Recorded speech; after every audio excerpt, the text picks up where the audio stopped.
Chapter 3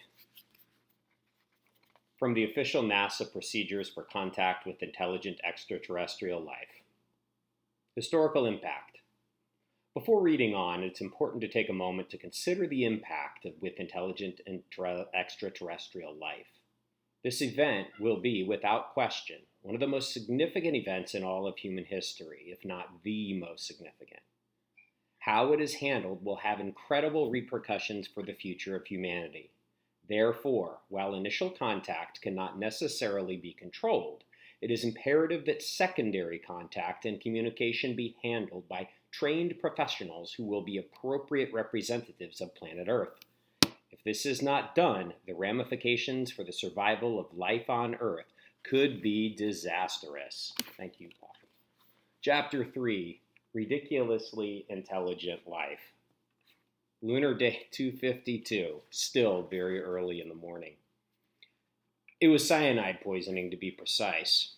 Nina had hoped to keep that a secret, but because she didn't want to start a panic. However, Roddy also knew exactly what the yellow box with the skull and crossbones meant. Before I could stop him, he announced to the entire moon base, "Somebody poisoned Lars Sjoberg!" The base immediately erupted into chaos. Apparently, I am not giving someone sufficient attention.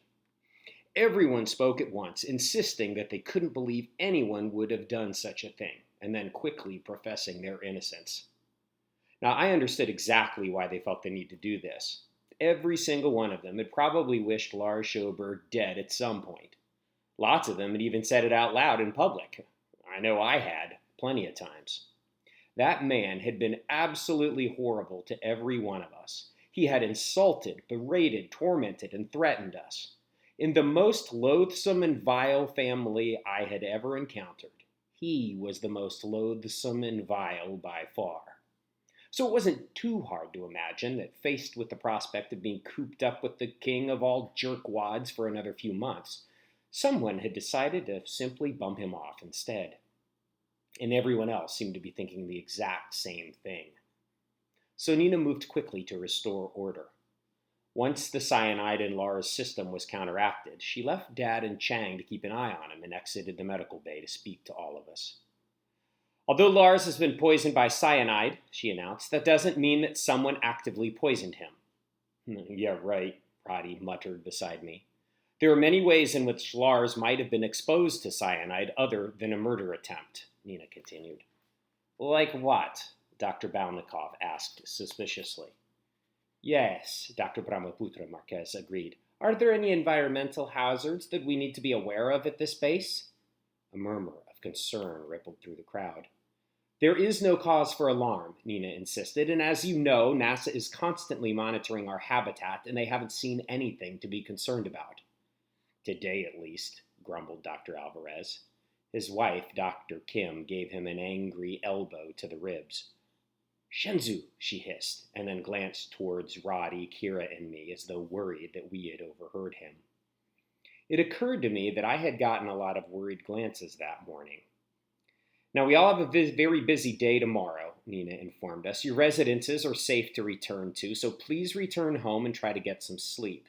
Perpetuating rumors like this is childish and counterproductive." Then she spun around and returned to the medical bay, confident that we would all dutifully obey her after she had just insulted our behavior. And of course, no one obeyed her. Everyone acted as if they were obeying her, making a show of heading back to their residences, but instead of going inside and returning to bed, they all simply lowered their voices so Nina couldn't hear them from the medical bay. It was kind of like being at camp after the counselors inform a cabin full of amped-up kids that it's bedtime, but no one wants to sleep. Even Violet was wide awake, given the early hour. "Why would someone poison Lars Sjoberg?" she asked Mom. "No one poisoned Lars," Mom told her. "Didn't you hear Nina?" "Well, yes, but why would someone do it? To kill him?" "It's very late," Mom said, looking uncomfortable. "You ought to go back to bed." "Well, would you be happy if Lars died?" Violet asked. "I know Dad would." "Violet!" Mom gasped, glancing around to see if anyone had overheard. And of course, plenty of people had. Why would you say something like that? Because Dad said he wanted to kill Lars the other day after Lars threatened Dash. Let's go, Mom said, taking Violet by the hand. Back to bed right now. But I'm not sleepy, Violet protested. No one else is going to bed. I don't even know what cyanide is. Mom started to rush Violet up the stairs and then paused as she passed me. A look of regret washed over her face as something occurred to her. Dash, I know this isn't what we'd hoped for on your birthday. It's okay, I assured her. And in truth, with all the commotion, I'd briefly forgotten about my birthday. And then I lowered my voice so no one else would hear. Thanks for letting me go outside. It was amazing. I'm sorry it got interrupted like this. I think Chang wanted to kill Lars too, Violet said. I heard him say it a bunch of times. Mom sighed, exasperated, and then dragged Violet toward our room. In her haste, or maybe because she felt bad for me, she didn't insist that I return to bed myself. Not that I would have anyhow, because Zan Perphonic had just appeared to me. Even though Zan communicated with me via thought, she still projected an image of herself into my mind to make our communication seem more like a normal conversation. Furthermore, she projected herself as a human being rather than what she actually looked like. The human form she had chosen was that of an extremely beautiful woman, with olive skin and blazing blue eyes. I had no idea what Zan really looked like. She hadn't shared that with me yet, despite my begging her to. But I was quite certain that she didn't look anything like a human being. Zan tried to make her arrivals seem as normal as possible to me. She wouldn't simply pop into existence all of a sudden, as that tended to startle me. We had learned this through experience. The last time Zan had appeared too quickly, I had yelped in surprise in front of the entire mess hall, and then I'd had to blame my strange behavior on accidentally biting my tongue. Now she made it seem as though she had walked around the corner from the gym and waved at me through the crowd. Hey, Kira said to me, unaware that Zan was there. I almost forgot. Happy birthday. Thanks, I said. That was almost a heck of a present someone got you. Lars Schoberg, dead. Across the room, Zan frowned at this. Even though she was projecting herself as being several yards away, she was aware of everything I was thinking. So now she had just learned about Lars. I didn't want Lars dead, I said quickly. Well, everybody else sure did, Kira lowered her voice. I mean, who do you think did it? Could have been almost anyone. I don't know, I said. Can you excuse me? I need to go to the bathroom. Sure. Hey, have a nice birthday, Poop. I'll catch you after. I quickly slipped through the crowd, trying to avoid a conversation with anyone else. I actually headed for the bathroom, not because I really had to go, or wanted to spend any more time there than I had to, but because there weren't many options for privacy at MBA, sort of like here. The base wasn't big to begin with, and now my fellow Moonies were all milling about in most of the public areas, discussing Lars's potential murder. Dr. Balnikov and Dr. Jenke were in the rec room. Dr. Marquez and Dr. Iwanyi had wandered into the mess hall to get coffee. Kira's father, Dr. Howard, was standing by himself next to the greenhouse, staring at the plants. He might have been thinking about Lars Schoberg, but it was equally possible that he'd forgotten all about Lars and was now thinking of some new way to produce more tomatoes in low gravity. So I went to the bathroom, and then I entered one of the 3 stalls, locked the door, and sat on the space toilet. I kept my pants up, though. I didn't need to have a conversation with a higher life form while my pants were around my ankles. Zan appeared in the stall a second later, simply materializing out of thin air this time. There was no point in her making a show of clambering under the locked stall door. It is your birthday today, she said. The end of your 13th Earth orbit around the sun? Yes. Even though there was no one else in the bathroom, I didn't say this out loud. I only thought the words, wanting to keep the conversation silent. It wasn't easy. Speaking out loud was a tough habit to break, but I'd been getting much better at it over the past few weeks. I wasn't planning on appearing to you this early today, Zan told me, but then I sensed you were already awake, and I wanted to wish you a happy birthday of your emergence from your mother's uterus.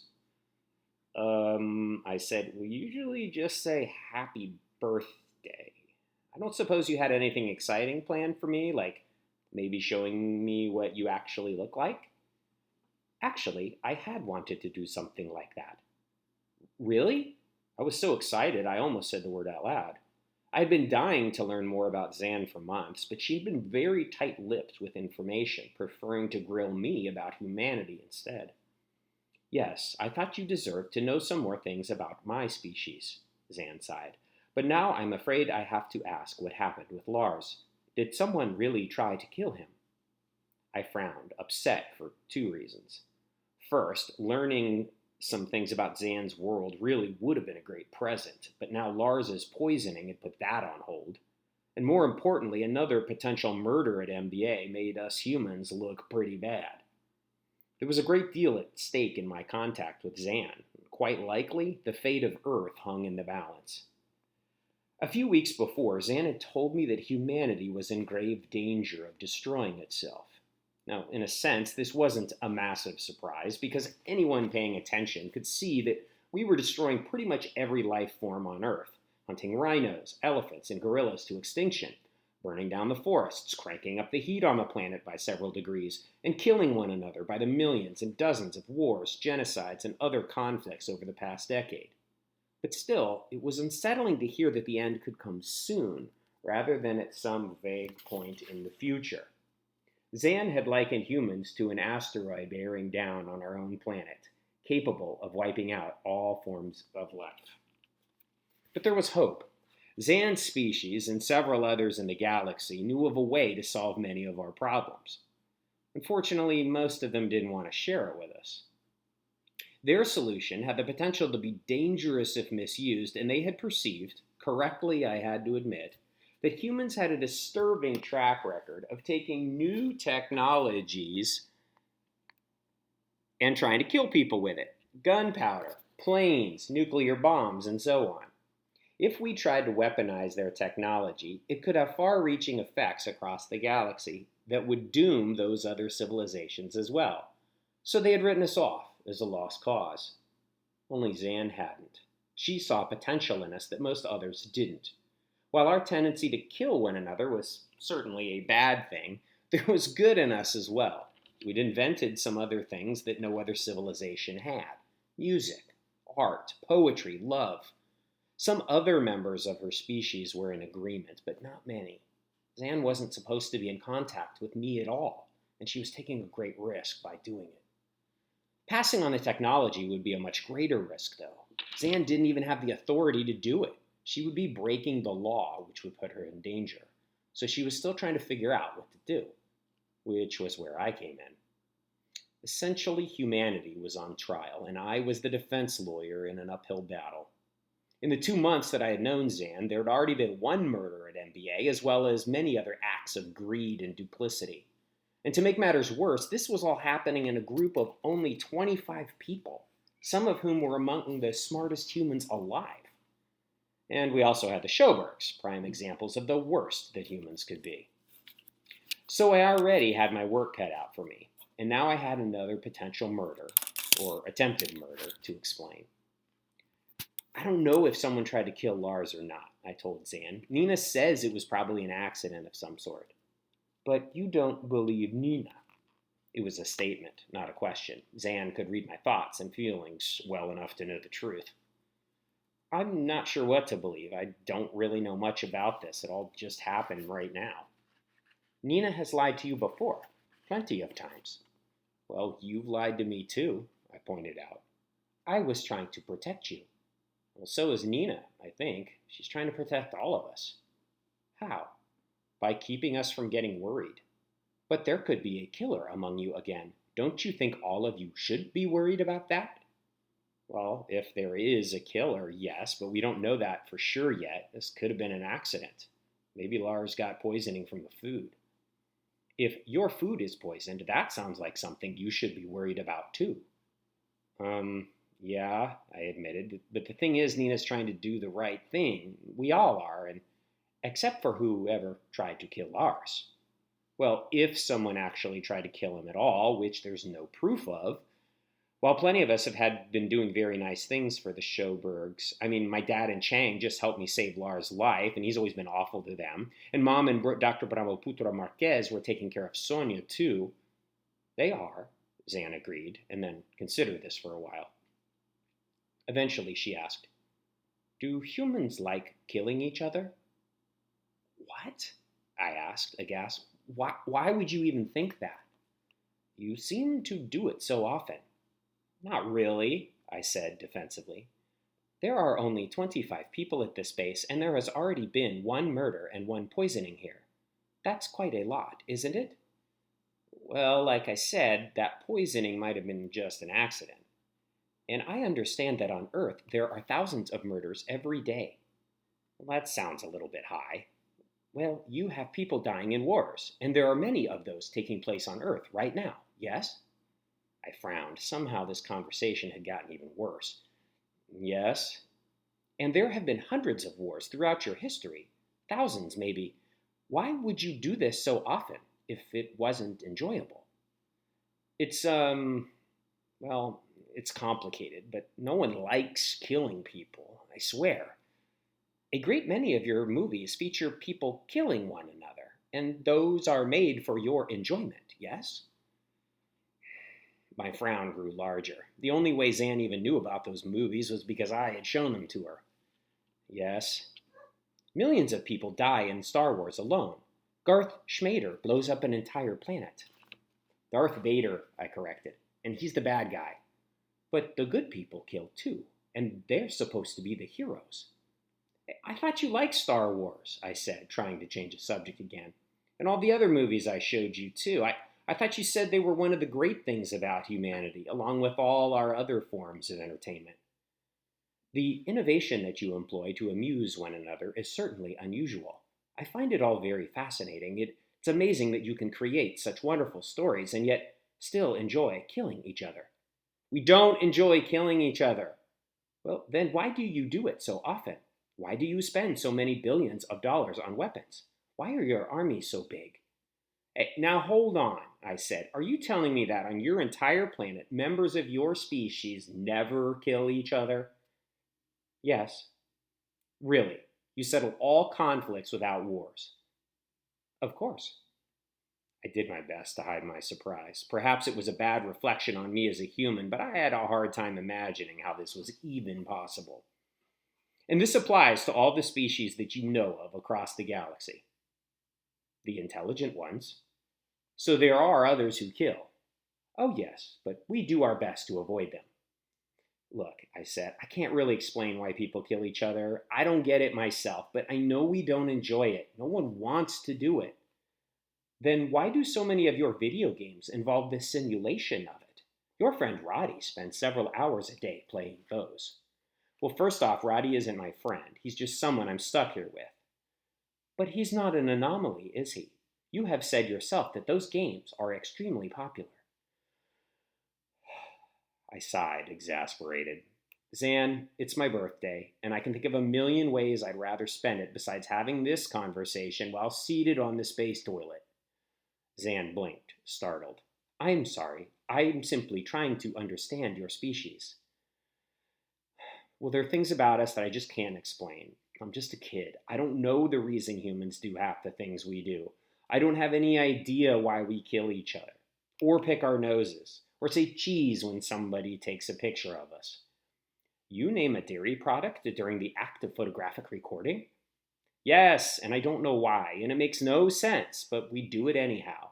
It's just the way things are sometimes." Zan nodded and then lowered her eyes, looking a bit ashamed. "You have made a good point, Dashiell. There are things about my species that I couldn't explain either. Sometimes I ask too much of you. I forget how young you are, how quick your revolutions are around your sun." "What do you mean by that?" I asked. Zan returned her attention to me. "Surely you must realize that the time it takes a planet to orbit its star varies greatly throughout the galaxy. In your own solar system, it can take as little as 88 days for the planet you call Mercury, or 165 years for Neptune." "Yeah, sure, I knew that," I said, then admitted. But it never occurred to me that it would make time different for aliens on other planets. Very different, Zan smiled. My intention in coming here today was not to interrogate you. It was to share things about myself with you. So perhaps this is a good place to start. The way you view time, from seconds all the way up to millennia, is very different from the way that we view it. I smiled as well, pleased to be off the topic of humanity's bloodlust and onto something I was excited to learn. The mere idea that there might be some other way to think of time was fascinating to me. So how do you view it? Well, I'm afraid it might be too complicated for you to understand, but to begin to put it in your terms, our planet is a bit farther from the sun than you are from yours. So what you would think of as our years are a bit longer. How much? Approximately twice as long as yours. So if I lived on your planet, I wouldn't even be 7 yet? Again, that's not exactly how we see it, but as far as the basics are concerned, you are correct. Now, if your planet is so much farther from your sun, isn't it cold? No, our sun is larger than yours, and it burns a bit hotter. So my planet is quite, I think the word you might use is pleasant, or balmy, maybe? A question occurred to me, and it startled me that in all the time that I'd known Zan, I'd never thought to ask it. I'd always assumed that she was about the same age as the version of herself that she projected to me, but now I realized that might not be true. Zan, how many times have you gone around your sun? She smiled coyly. I thought that on your planet it was regarded as bad manners to ask a woman her age. Look, this is for science, and to be honest, you're not a woman. The same rules don't apply. I have orbited around my sun 186 times. I gaped at her, my mind blown. I'd expected Zan to be older than me, but nowhere near anything like this. What? That's like, I tried to calculate quickly in my head. That's like over 350 years old. 372 of your Earth years, more or less. I sat back, stunned, unsure what to say. All I could come up with was, wow, you look great. Zan smiled again. You tease. My real form is nothing like this. Now about that, I said, you know what it would be an incredible birthday present? Showing me what you really look like. Zan considered that for a while. Eventually she said, I suppose it would. And before I could ask her to do it, though, the bathroom door banged open and Roddy stormed in. Dash! He yelled. Are you still in here? I heard him drop to the floor to look under the wall of the toilet stall. I tried to yank my feet up before he could see them, but I didn't move fast enough. Aha! He cried. There you are. Hey, wrap it up. Nina wants to see you. Now? I asked, incredulous. Although after speaking to Zan in my head for so long, I actually forgot to say it out loud. Roddy banged on the stall door, rattling it wildly. Hey, no use giving me the silent treatment. I know you're in there. Hey, tell her I'm going to be a while, I said out loud this time. Really? Roddy asked. 'Cause you've been in there for like a half hour as it is. What's taking so long? You didn't bust the evaporator again, did you? No, I just need a little privacy, that's all. Sorry, pal, no can't do. Nina gave me express orders to bring you to her right away, so you better finish up fast. Zan looked at me sadly. This sounds important. I will let you go. No, I said, so upset this time that I actually said it out loud. No, Roddy asked, thinking I was talking to him. I'm not going to sit around here all day waiting for you. I got better things to do. This from the guy who routinely took up one of our 3 toilets for hours at a time because he got engrossed playing video games on the stall slim screen. I looked at Zan desperately and spoke inside my head. Please, you can't leave now. I will come back soon, she told me, once things have calmed down, I promise. And just like that, she was gone.